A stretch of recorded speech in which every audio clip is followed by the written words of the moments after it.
Hi, my name is Bob and welcome to the homestead, y'all. Well, it's time for us to plant our summer garden. It's actually past time. I should have had it planted a week or two ago, but I wanted to take a moment before I cut all of our cover crops down and show you some of the cover crops, how well they do, the different types of cover crops that we use. Also, I'll put a list of the cover crops in the description below, and a link to a video that we did a few years ago that goes into detail on some of these cover crops and which ones we grow and why we grow them. But for now, I just want to show you what they look like this year, how thick they grew this year, how well you can see this winter wheat. It's getting ready to go to seed. So some of this we'll let go to seed, so that way we'll have seed for the fall. But let me show you around and we'll look at a few of these cover crops. Okay, I want to show you this one. This is chicory.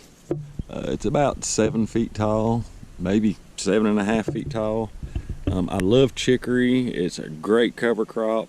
The roots of chicory will go down 2 feet through the hardest hard pan and break up your soil. And then when you terminate this plant, like when I terminate this plant down here tomorrow, when I start planting our summer garden, those roots will rot, and that organic matter is 2 feet down into the soil, and then as those roots rot, that provides channels for the moisture and water to go. When we get a good rain, it'll go deeper into the subsoil.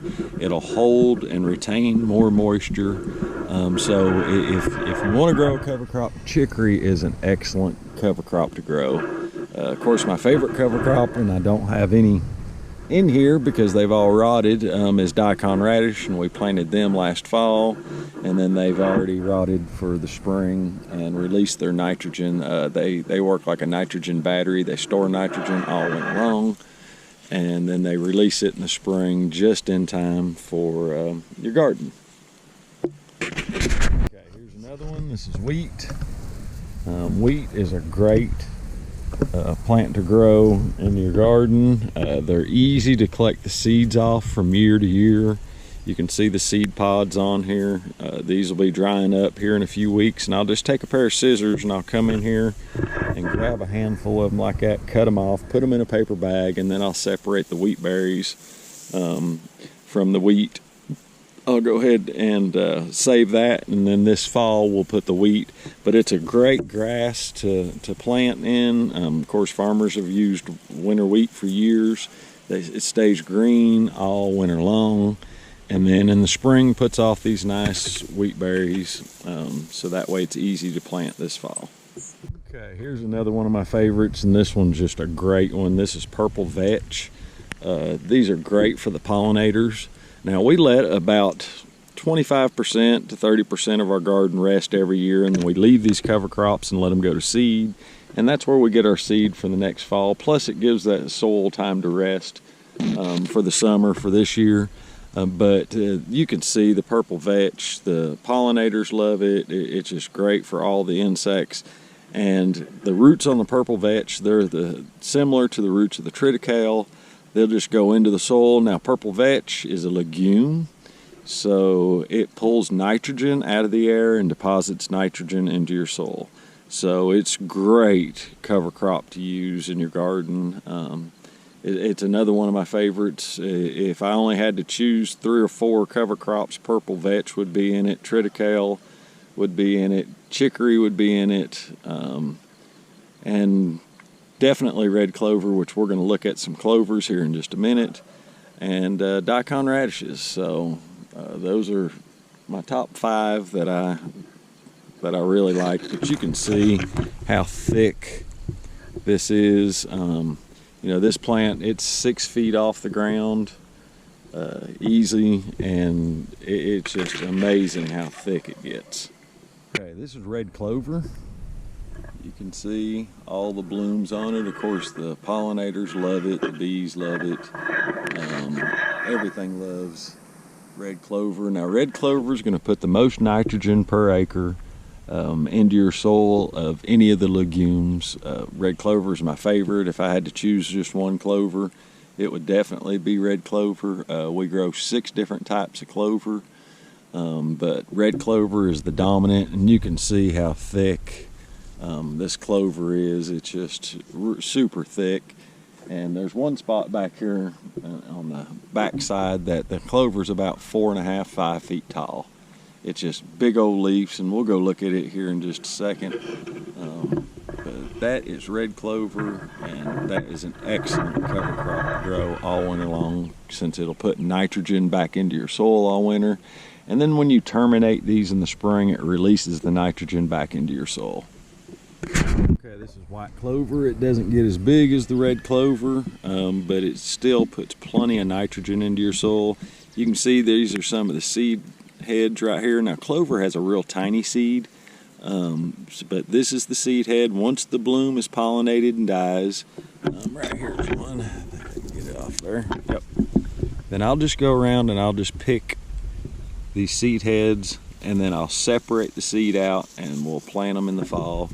Once we get done with our summer garden, pull everything up, we'll go back through and plant all our cover crops. The crop I want to talk about is alfalfa. We have all kinds of alfalfa in here. A whole bunch over there. But we like alfalfa. Alfalfa is another good cover crop. And I want you to look at the chicory right here. And I'll turn around and kind of show you how tall that chicory is. I'm right at 6 feet tall. And you can see behind me how tall it is. It's fixing to bloom. They have beautiful purple little blooms on it. And then the seed, once the bloom's pollinated, the seeds will be right there, and there's a bunch of seeds for one plant. I just want to show you how thick this chicory is. You can't even walk through it. It's so thick. It's just amazing how well chicory does. Like I said before, it's one of my favorite cover crops.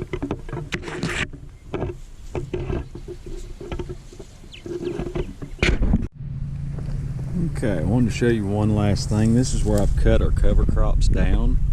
Just chop and drop. But I want you to look at the biomass that drops every year on this.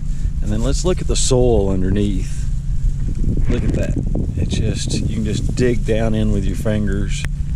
It's full of organic matter. It's living soil, and that's what you want. That's what your plants need. But it absorbs so much moisture. Last year we didn't water our garden any. We had one drought that was 7 weeks without rain, and our vegetables kept producing, and we did not have to water because this water absorbs so much more moisture. Remember, if you increase the carbon in your soil by 1%, 1 acre can hold 20,000 more gallons of water. So just raising the carbon in your soil 1%, it can absorb that much more moisture, so you don't have to water.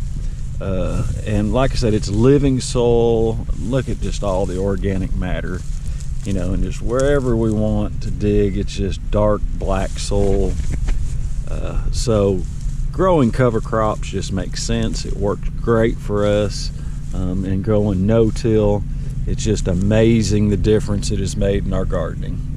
Look at the organic matter, look at the earthworms. So go no-till, cover crops, you won't regret it.